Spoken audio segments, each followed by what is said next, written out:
जैसा कि भारत और अमेरिका के बीच में अब 5वीं पीढ़ी के और फ्यूचर के हथियारों पर चर्चा हो रही है, वहीं पहली बार अमेरिका ने एरो इंडिया 2023 के शो में अपने F-35 फाइटर जेट को उतारा, जिसके बाद यह कयास लगाया जाने लगा कि अमेरिका भारत में अपने F-35 फाइटर जेट के लिए पिच बना रहा है। हालांकि जब अमेरिका के इस 5वीं पीढ़ी के F-35 फाइटर जेट का निर्माण हुआ, तब खुद अमेरिका ने यह दावा किया कि वह अपने F-35 फाइटर जेट को नाटो संगठन के बाहर किसी को भी नहीं देगा। लेकिन उसके बाद अमेरिका ने नाटो संगठन से बाहर विशेष दर्जा प्राप्त देश जैसे कि जापान, इजराइल और साउथ कोरिया को F-35 फाइटर जेट बेचा और दावा है कि अमेरिका अब भारत में भी अपने F-35 फाइटर जेट का माहौल बना रहा है। लेकिन अब रूस ने इसी मुद्दे पर चेतावनी देते हुए कहा है कि भारत को अमेरिका के F-35 फाइटर जेट से दूर ही रहना चाहिए,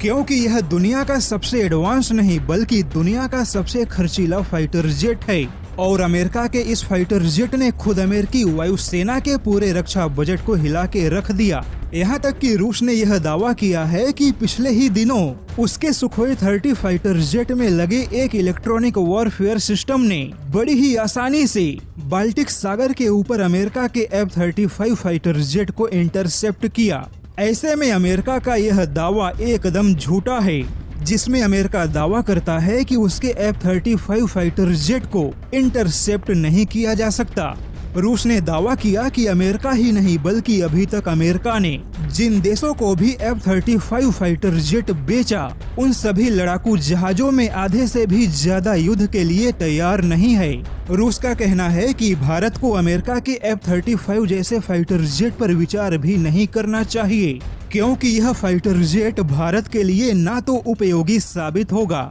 और न ही यह फाइटर जेट भारत के रक्षा बजट में फिट होगा, क्योंकि F-35 मौजूदा समय में दुनिया का सबसे खर्चीला फाइटर जेट बन चुका है।